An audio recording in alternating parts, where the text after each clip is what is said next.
专社会防卫论成委员会第2届开会，总统赖清德表示，台湾提升专社会防卫论成是国际社会的期待。宣布明年开始，针对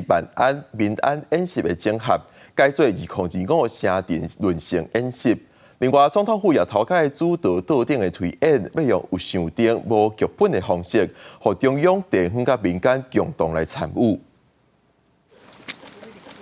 立法院3读通过财委会修正案，行政院预估各项预算可能为 GDP 占2.4%，降到2.0%，减800多亿。各项报告除了严重冲击咱国建军备战，甚至会影响国军台语的提升。我们希望我们这个国防预算都能够不要受到任何的排挤，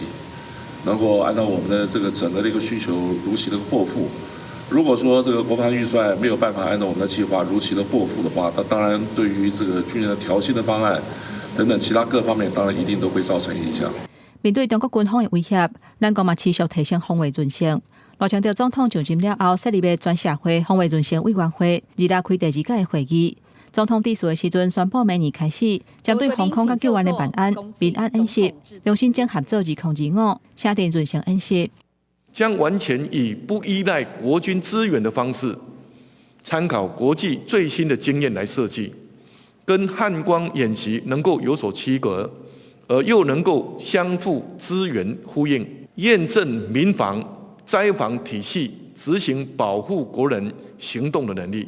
在委员会进前，总统府嘛头1届主导兵棋推演，结合中央、地方甲民间观察员共同参演，采用有想定、无卡本，假设发生高强度铺设地带行动，甲面临冲突的状态，验证政府各部门紧急的应变、功能整合甲处理的能力。较无法考量到各单位在资源相互依赖以及联动的情况底下，未来建议还必须要强化复合式威胁的应变能力。